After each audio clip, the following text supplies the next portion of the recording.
Hello friends, welcome to my YouTube channel DP Educare. दोस्तों, आज हम लोग करंट अफेयर्स की 31वीं सीरीज हल कर चुके हैं। करीब आपको 750 से लगभग प्रश्न आपको प्राप्त हो चुके हैं। और मतलब इसके अलावा देखिए, जो टेस्ट सीरीज थी आपको वहाँ पर 20 सीरीज करंट अफेयर्स की दी गई थी, तो 2000 प्रश्न वहाँ थे।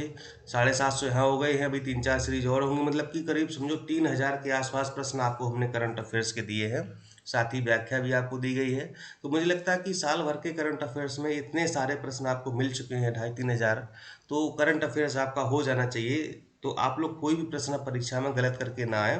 पिछली सीरीज को भी आप लोग रिवाइज कर लीजिए एक बार जल्दी जल्दी जो है, ताकि जो भी चीज़ें छूट गई हैं या जिनकी रिवीजन नहीं हो पाई है तो वो भी आपको थोड़ा सा मतलब रीजनरेट आपके दिमाग में हो जाए, कि मतलब कहीं ऐसा ना हो कि कोई पॉइंट है, कोई फैक्ट है, कोई डाटा है वो मिस हो जाए। ऐसा नहीं होना चाहिए। चलिए फिर शुरुआत करते हैं आज की सीरीज की। पहला प्रश्न है, विश्व परिवार दिवस कब मनाया जाता है? 14 मई, 15 मई, 16 मई या फिर 17 मई? सही आंसर आपका है 15 मई। और इस वर्ष की थीम थी परिवार और नई प्रौद्योगिकी। क्वेश्चन नंबर 2, अंतर्राष्ट्रीय बौद्धिक संपदा सूचकांक में भारत को कौन सा स्थान प्राप्त हुआ है? 40वां, 41वां, 42वां या फिर 43वां? सही आंसर आपका 40 है, 40वां स्थान।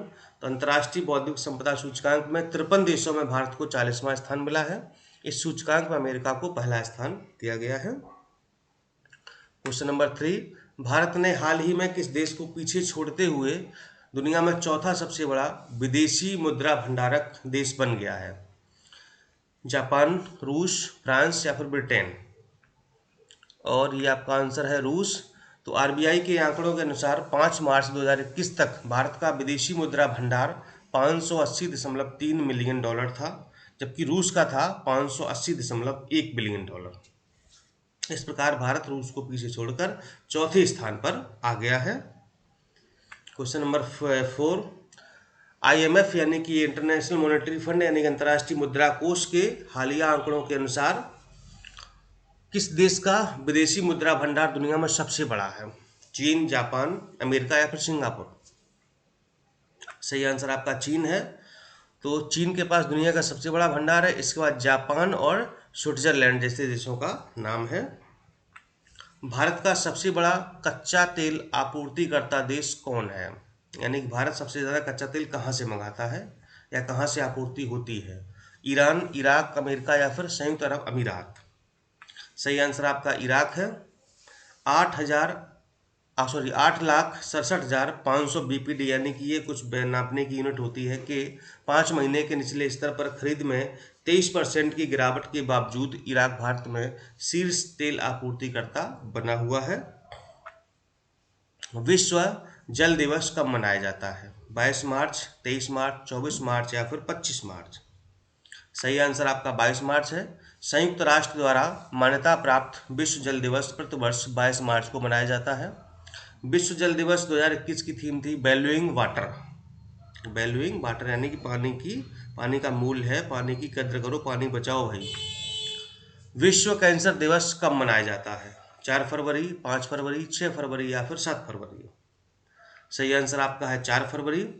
तो कैंसर से बचने के तरीकों को लेकर के जागरूकता फैलाने के लिए प्रत्येक वर्ष 4 फरवरी को विश्व कैंसर दिवस मनाया जाता है। और इस वर्ष की थीम थी आई एम आई विल, ये इसकी थीम थी।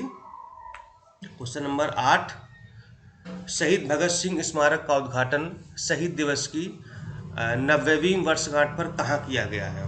भोपाल, नई दिल्ली, अहमदाबाद या फिर लखनऊ? सही आंसर आपका है नई दिल्ली। केंद्रीय शिक्षा मंत्री श्री रमेश पोखरियाल निशंक ने 23 मार्च 2021 को नई दिल्ली में शहीद भगत सिंह स्मारक का उद्घाटन किया है। क्वेश्चन नंबर 9, जानवरों के लिए भारत का पहला सरकार द्वारा संचालित एम्बुलेंस नेटवर्क की शुरुआत कहाँ की गई है? राजस्थान, आंध्र प्रदेश, महाराष्ट्र या फिर, देखिए राजस्थान दोबारा आंसर में लिख दिया, ध्यान नहीं दिया गया बाई मिस्टेक। सही आंसर आपका खैर आंध्र प्रदेश है। तो आंध्र प्रदेश सरकार ने राज्य में पशुपालन और पशु चिकित्सा के क्षेत्र को बढ़ावा देने के लिए पशुओं के लिए भारत का पहला सरकार द्वारा संचालित एम्बुलेंस नेटवर्क स्थापित करने का निर्णय लिया है। क्वेश्चन नंबर 10, दिहिंग पटकाई राष्ट्रीय उद्यान किस राज्य में, दिहिंग यहाँ पे दिहांग होगा, दिहांग पटकाई राष्ट्रीय उद्यान किस राज्य में अवस्थित है? केरल, असम, कर्नाटक या फिर गोवा? सही आंसर आपका असम है। असम सरकार ने 9 जून 2021 को आधिकारिक तौर पर दिहिंग पटकाई वन्यजीव अभयारण्य को राष्ट्रीय उद्यान के रूप में घोषित किया है। इसके साथ ही असम में 7 राष्ट्रीय उद्यान हो गए हैं। क्वेश्चन नंबर 11, विश्व रेड क्रॉस दिवस कब मनाया जाता है? 7 मई, 8 मई, 9 मई या फिर 10 मई? सही आंसर आपका हो जाएगा यहाँ पर 8 मई। तो विश्व रेड क्रॉस दिवस 8 मई को हर साल रेड क्रॉस के संस्थापक हेनरी ड्यूरेंट की जन्म दिवस पर उनकी याद में मनाया जाता है। और 2021 की थीम थी together we are unstoppable. Question number 12, Bharat में कब तक सड़क दुर्घटनाओं में 50% की कमी लाने का लक्ष्य रखा गया है? 2022, 2023, 2024 या फिर 2025? सही आंसर आपका 2025।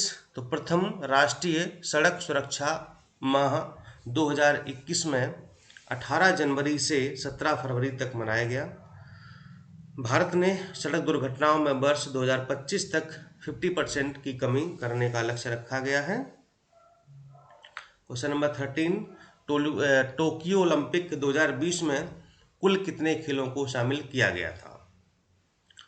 33 है यहाँ पर सही आंसर आपका है। तो टोक्यो ओलंपिक में 33 खेलों को शामिल किया गया था, जबकि 2016 में कितने खेल शामिल थे? 30 खेल शामिल थे। और 2020 में 339 प्रतिस्पर्धा आयोजित हुई थी। क्वेश्चन नंबर 14, जुलाई 2021 को विश्व धरोहर की सूची में काकतीय रुद्रेश्वर रामप्पा मंदिर को यूनेस्को में शामिल किया गया है। यह किस राज्य में स्थित है? आंध्र प्रदेश, कर्नाटक, तमिलनाडु या फिर तेलंगाना? सही आंसर आपका तेलंगाना है यहाँ पर। तो काकतीय रुद्रेश्वर रामप्पा मंदिर तेलंगाना का पहला विश्व विरासत स्थल है, जबकि भारत का कौन सा होगा? 39वां विरासत स्थल बन गया है। याद रखिएगा, तेलंगाना का पहला है, भारत का 39। क्वेश्चन नंबर 15, जून 2021 में संपन्न ब्रिक्स ग्रीन हाइड्रोजन सम्मेलन की मेजबानी किसने की? ब्राजील, भारत, रूस या फिर दक्षिण अफ्रीका? सही आंसर आपका है भारत। तो 22 से 23 जून 2021 तक वर्चुअल रूप में ब्रिक्स का ग्रीन हाइड्रोजन सम्मेलन हुआ। इसका संचालन एनटीपीसी ने किया है। भारत का नवीकरणीय ऊर्जा लक्ष्य 2030 तक 450 गीगावाट का है। ये रखा गया, जो रीन्यूएबल एनर्जी होती है, जैसे सौर ऊर्जा है, पवन ऊर्जा है, जल ऊर्जा है, इन सब के लिए।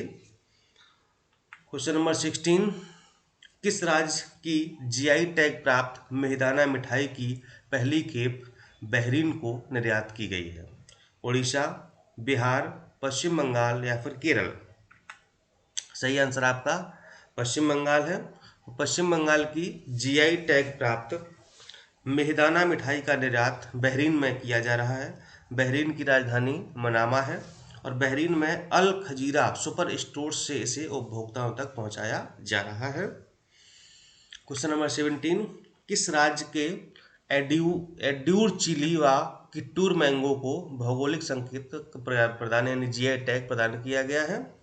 आंध्र प्रदेश, केरल, पंजाब या फिर असम? एड्यूर चिली और किट्टूर मैंगो, ये आपका सही आंसर है केरल। तो केरल के किट्टिकटूर आम व एड्यूर मिर्च, एड्यूर चिली को जीआई टैग से सम्मानित किया गया है। एड्यूर मिर्च अपने हल्के तीखेपन और आकर्षक स्वाद के लिए जानी जाती है। क्वेश्चन नंबर 18, किस कंपनी के द्वारा फ्यूचर इंडिया प्रोग्राम लॉन्च किया गया है? अमेजन, फ्लिपकार्ट, फेसबुक या फिर गूगल? और आपका सही आंसर हो जाएगा अमेजन। तो भारत में अमेजन ने फ्यूचर इंडिया प्रोग्राम 27 सितंबर 2021 को लॉन्च किया है। इसका उद्देश्य गुणवत्तापूर्ण कंप्यूटर विज्ञान शिक्षा के साथ पिछड़ों तक कंप्यूटर शिक्षा की पहुंच को बढ़ाना है। क्वेश्चन नंबर 19, विश्व रेसलिंग चैंपियनशिप 2021 में रजत पदक जीतने वाली पहली भारतीय महिला पहलवान का नाम क्या है? विनेश फोगाट, सरिता मोर, अंशु मलिक या फिर बबीता फोगाट? सही आंसर आपका है अंशु मलिक। तो भारत की 19 वर्षीय अंशु मलिक विश्व चैंपियनशिप में रजत पदक जीतने वाली पहली महिला पहलवान बन गई हैं। अंशु मलिक ने 57 किलोग्राम फ्री स्टाइल वर्ग में संयुक्त राज्य अमेरिका की 2016 ओलंपिक चैंपियन हेलेन लुइस मोरेलिस से हारने के बाद रजत प्राप्त किया है, silver medal. Question number 20, Yogi Adityanath ने किस शहर में मिशन शक्ति चरण 3 के तहत निर्भया एक पहल कार्यक्रम की शुरुआत की है? बनारस, लखनऊ, झांसी या फिर नोएडा? सही आंसर आपका लखनऊ है। तो मुख्यमंत्री ने लखनऊ में निर्भया एक पहल कार्यक्रम शुरू किया है। मिशन शक्ति अभियान के तहत यूपी में महिला पिंक बूथ स्थापित किए गए हैं। प्रदेश के सभी थानों में महिला डेस्क भी स्थापित की गई हैं। क्वेश्चन नंबर 21, केंद्र सरकार ने आयुध निर्माण बोर्ड की 41 फैक्ट्रियों को कितनी नई कारपोरेट इकाइयों में बांटने की घोषणा की है? 5, 6, 7 या फिर 8? सही आंसर आपका 7 है। तो केंद्र सरकार ने हाल ही में आयुध निर्माण बोर्ड की 41 फैक्ट्रियों को 7 नई कॉरपोरेट इकाइयों में बांटने की घोषणा की है। यह बोर्ड देश में हथियारों व सैन्य उपकरणों का प्रमुख उत्पादक है। ये क्वेश्चन नंबर 22, निम्न में से किस अंतरिक्ष एजेंसी ने हाल ही में शक्तिशाली सैटेलाइट लैंडसैट 9 लॉन्च किया है? इसरो, नासा, जाक्सा या फिर कोई नहीं? सही आंसर आपका नासा है, अमेरिकी एजेंसी है। नासा ने हाल ही में शक्तिशाली सैटेलाइट लैंडसैट 9 लॉन्च किया है, जो कि लैंडसैट 8 के साथ हर 8 दिन में पृथ्वी की तस्वीर लेकर हमारे ग्रह की सेहत पर निगरानी रखेगा। क्वेश्चन नंबर 23, किस मंत्रालय ने वरिष्ठ नागरिकों के लिए भारत की पहली एल्डर लाइन शुरू की है? सामाजिक न्याय और अधिकारिता मंत्रालय, संस्कृति मंत्रालय, स्वास्थ्य मंत्रालय या फिर ग्रामीण विकास मंत्रालय? सही आंसर आपका है सामाजिक न्याय और अधिकारिता मंत्रालय ने हाल ही में वरिष्ठ नागरिकों के लिए भारत की पहली अखिल भारतीय हेल्पलाइन यानी एल्डर लाइन शुरू की है, जिसका टोल फ्री नंबर है 14567। यह वरिष्ठ नागरिकों को उनके सामने आने वाली चुनौतियों और समस्याओं में सहायता प्रदान करेगा। यानी कि ये टोल फ्री नंबर है, तो जो बुजुर्ग लोग हैं तो अगर कोई समस्या उनकी है तो वो इस पर कॉल करके बात कर सकते हैं। क्वेश्चन नंबर 24, किस राज्य सरकार ने लघु और सीमांत किसानों के लिए जल कल योजना शुरू की है? असम, आंध्र प्रदेश, राजस्थान या फिर केरल? सही आंसर आपका है आंध्र प्रदेश। तो आंध्र प्रदेश सरकार ने जल कल योजना शुरू की है। इसके तहत जरूरतमंद किसानों के लिए मुफ्त में बोरवेल ड्रिल की व्यवस्था कराई जाएगी। 2.5 से 5 एकड़ की भूमि वाले किसान आवेदन इसमें कर सकते हैं। और क्वेश्चन नंबर आज का लास्ट है 25, आप लोग आंसर जरूर दीजिएगा। संयुक्त राष्ट्र के SDG special humanitarian action award 2020 से किसे सम्मानित किया गया है? सोनू सूद, अमिताभ बच्चन, अक्षय कुमार या फिर कृति सेनन? सही आंसर आपका सोनू सूद यहाँ पर है। तो कोरोना काल में गरीबों की मदद के लिए सोनू सूद को संयुक्त राष्ट्र के स्पेशल ह्यूमैनिटेरियन अवार्ड से सम्मानित किया गया है। लॉकडाउन के समय मजदूरों की सोनू सूद ने सहायता कार्य किया था, जिससे देश के साथ विदेश में भी प्रसिद्ध हो गए थे। मतलब आपने देखा था जो पिछला वाला लॉकडाउन लगा था तो जो मुंबई महाराष्ट्र में जो मजदूर या मतलब जो भी लोग फंस गए थे तो उनको बसों से घर पर पहुंचाने का इन्होंने का बड़े नेक कार्य किया था, तो इसके लिए उनको ये अवार्ड दिया गया है। और बस आपको एक दूसरी और हम प्रोवाइड करेंगे, मतलब 2-3 अभी आपको मिल जाएंगी और करंट कुछ टॉपिक मिल जाएंगे। तो इस तरह से आपका करंट हो जाएगा भैया पूरा। आप लोग एग्जाम दीजिए अच्छे से। बहुत बहुत शुभकामनाएं, बहुत बहुत धन्यवाद, थैंक यू।